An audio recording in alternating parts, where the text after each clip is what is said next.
nervous, first of all, because we are going to end these two beautiful days. Secondly, usually I talk about frugal innovation, which is my subject of expertise. I'm not an expert at all in bioeconomy, so I do suffer from the imposter syndrome. So I decided to write my speech, that way I won't get too nervous and say stupid things. I do have a few slides that will accompany my talk. So I do have a connection with bioeconomy because in 2018, I had the pleasure to keynote the Global Bioeconomy Summit in Berlin, which is organized by the International Advisory Council on Global Bioeconomy. The summit, which is held biannually since 2015, brings together key public and private stakeholders from 60 countries that have a dedicated bioeconomy strategy. It's interesting to note the evolution of bioeconomy strategies presented at the summit over time. The first edition was held in 2015 and it was truly global. All public and private leaders attending it called for global cooperation in bioeconomy. They believe the bioeconomy can help achieve the 17 Sustainable Development Goals in countries worldwide. In the 2018 edition of the summit, however, the focus already began to shift from international cooperation to national level policies. There was a giant world map at the summit showing all countries with a bioeconomy policy. And I saw attendees taking photos pointing proudly to the country. The keynote in this 2018 summit was delivered by the German Minister of Education and Research. Another keynote was delivered by, interestingly, the Vice President of the Chinese Academy of Science. Both leaders placed emphasis on a high-tech version of a bioeconomy and the need to train next-generation workers who will do the R&D and provide the scientific backbone for a so-called green industry. But both leaders focused on national-level implementation of the bioeconomy. During the third summit in 2020, held virtually because of COVID, I noted three major shifts. The first is that the focus has shifted from national to regional level strategies.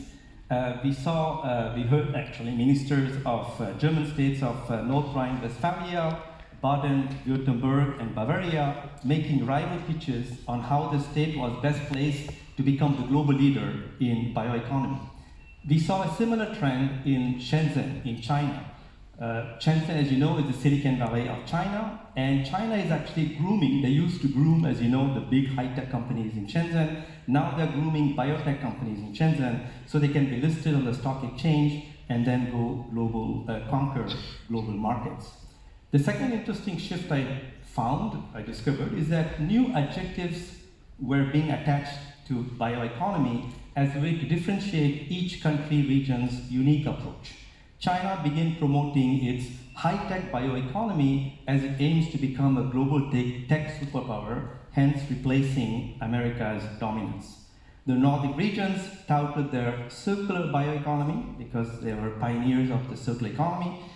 Germany talked about its holistic bioeconomy that can simultaneously improve the health of the planet and humans with the concept of One Health. But the US and Brazil begin to talk about regenerative bioeconomy. Regeneration goes beyond sustainability and aims to revitalize communities and absorb carbon more rapidly from the atmosphere. For instance, Interface, which is a US company that makes copper tiles, wants to become a regenerative company, and they produce today carbon-negative tiles using a combination of biosourced and recycled materials. The third interesting shift I've noticed is the quantification of the bioeconomy. Suddenly, we were not talking about bioeconomy in a very abstract qualitative way, but in a quantitative way. The US and China began talking about the size of the national bioeconomy to show off, who has a bigger one. And the US bioeconomy today, for instance, is valued at over $1 trillion or 5% US GDP. The European bioeconomy is worth over 2 trillion euros. These big numbers show there is a huge demand, pent-up demand for bio-based products and can help attract investors, much needed investment in this nascent field. But there is a dark side in sizing because it can lead to geopolitical rivalry and competition among national players. For instance, in May 2022, as you know, China unveiled its first 5-year bioeconomy plan, aiming to create a $3.3 trillion bioeconomy by 2025, which of course will be bigger than America's. The evolution of the global bioeconomy and its dynamics over the past 8 years reflect my own intellectual and even personal journey. Being multicultural, Indian, French, American, I always believed in global cooperation. My first 2 books, published in 2018 and 2015, showed how Western companies can learn from developing countries how to practice frugal innovation, the art of doing better with less. I sincerely believed for decades that Global North and Global South can join forces to co-develop frugal solutions to improve humanity's access to clean water, energy, food, and education. But in 2016, Donald Trump's election as the US president shifted global consciousness.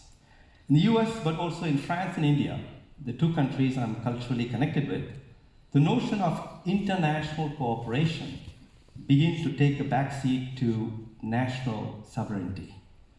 In 2021, as Caroline said, I left the US, living there for 22 years.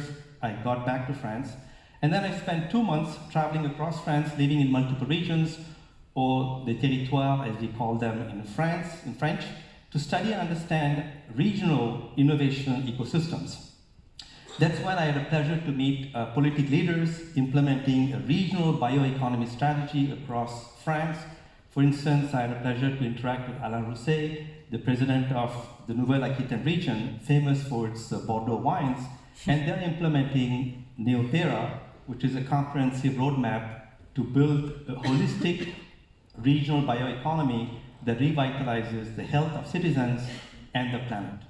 I also identified inspiring startups leading the bioeconomy revolution in France, like Guatex, and Michel Dorger might be here with us. He spoke this today. And the Guatex is using natural latex from guayuli, a shrub that you can find abundantly in southern France, to make surgical gloves and other products.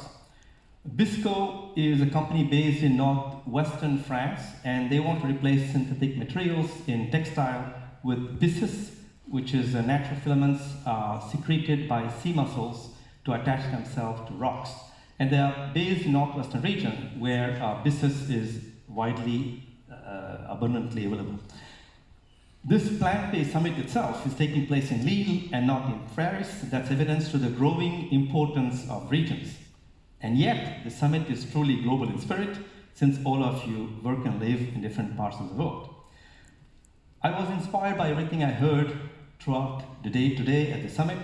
You are the pioneers of a bio-based solutions market. But I humbly believe that you are seriously underselling what you're doing. You are not just shaping a bio-based market. This is my point of view from an outsider, okay? And I'm putting on my former analyst hat as well, having spent 10 years at Forrester Research predicting the future in technology. I think actually you're shaping a whole new economy. The global bioeconomy is expected to exceed over $30 trillion over the next 2 decades. But more impressively, you're leading a new revolution in thinking. You're boldly replacing the 2-century-old capitalist fossil economy with the virtuous new paradigm that I would like to call the caring bioeconomy. I'm going to use innovative practices pioneered by some of you in this room and others in the global bioeconomy to explain the 4 major differences between these 2 economic systems. This will help you understand why this caring bioeconomy that you're building promises to truly revolutionize our thinking. First major difference, rather than scaling up vertically manufacturing by mass producing in centralized factories, several of you are scaling out horizontal manufacturing by building smaller and more agile factories located closer to customers that leverage locally available natural resources. Take, for instance, Afrin's Neoxy biorefinery, located in Moselle in northeastern France. It upcycles sugar beet byproducts available locally into high-value biomolecules for use in cosmetics, nutraceuticals, and lubricants. What I love about this particular factory is that its suppliers are located within a 250-kilometer radius around the factory. Okay? So that is really a fascinating thing, because that's what they call, in French we call it économie de proximité, but this is applied to supply chain and leading to a short distance ecosystem. Okay? And I love that radius. It's just something, just visually, it's like just so attractive to watch that.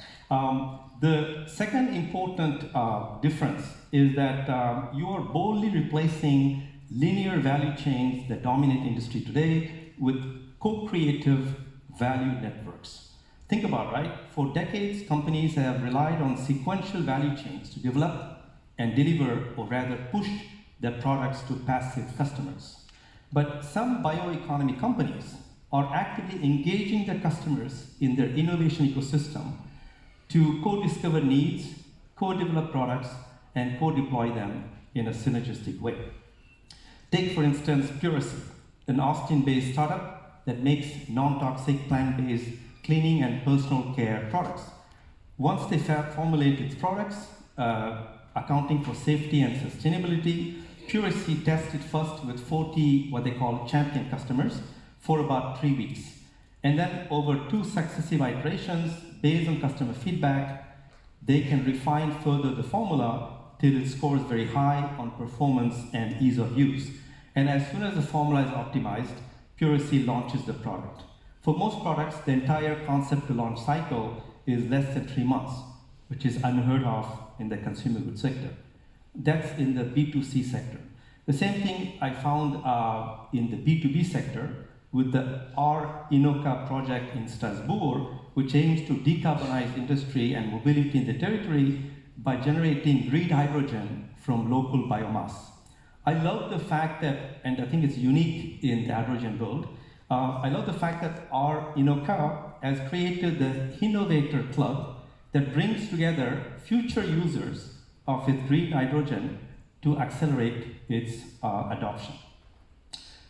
Third major difference is that some of you are actually going beyond sustainability and pioneering what I call triple regeneration. So what is triple regeneration? Today, companies are trying to be sustainable by doing less harm to the planet. They recycle their waste and they try to reduce the emissions. But you can go beyond the circular economy and decarbonization and do more good to the planet by becoming a regenerative business. A regenerative business strives to boost the health and vitality of people, places, and the planet. Let me give you an inspiring example. In the Amazon, Indian tribes cut a palm tree called the murumuru to sell its wood. But the grains of murumuru are 7 times more valuable than the wood because you can extract an ultra-hydrating butter from the grains that can repair damaged hair. I don't need that, but probably some of you will need that. So that's why Natura, a Brazilian cosmetics brand, partnered with the Amazon Indians to sustainably extract this murumuru butter to make hair care products. In doing so, Natura regenerates not only the natural biodiversity of Amazon, but also the cultural biodiversity of Indian tribes who live there by valorizing their ancestral agricultural practices. This is what I mean by triple regeneration, a holistic approach to boost simultaneously the vitality of people, communities, and the planet. And the fourth and final differences that I see that you are really driving is that today companies are hoarding the resources and competing in a zero-sum game. But in a caring economy, well, you actually care for others. So you cooperate with other companies and share your resources for the greater good. Many of you are familiar, for instance, in the Kalundborg Eco-Industrial Park in Denmark, where companies co-located share their waste energy in a symbiotic way. This is known as industrial symbiosis, and the European Commission has been investing in several so-called clusters of industrial symbiosis. But you can go much, much further. In 2021, I published a report with the French think tank Terra Nova, explaining how industrial companies can co-create greater value by sharing all kinds of resources, ranging from equipment, facilities, factory capacity, but also employees. It's called employee sharing. It's really exploded since COVID. Clients, and even intellectual property. In 2019, the food giant Danone made its collection of 1,800 yogurt strains widely available freely with scientists around the world. The goal was to practice open innovation by engaging scientists everywhere in the world to co-create solutions to address two major sustainable development goals, which is ending hunger and improving nutrition worldwide. To summarize, I would say that all of you here, I think are too modest. I actually think that you are revolutionizing the way companies deliver products, how they engage with customers, and how they create value for all stakeholders. You're building a caring bioeconomy where it's possible to scale out manufacturing, facilitate co-creative value networks, practice triple regeneration, and cooperate and share resources. Best practices that could eventually become the template and the role model for the rest of the economy. But you're not just changing, as I said, the way companies do business. You're also revolutionizing the way we think, our mental models. During COVID, the expression flattening the curve became popular. It meant flattening the explosive growth of COVID cases. Today, with the climate crisis, businesses are also asked to flatten the curve, but this time on emissions and use of scarce resources like oil and water.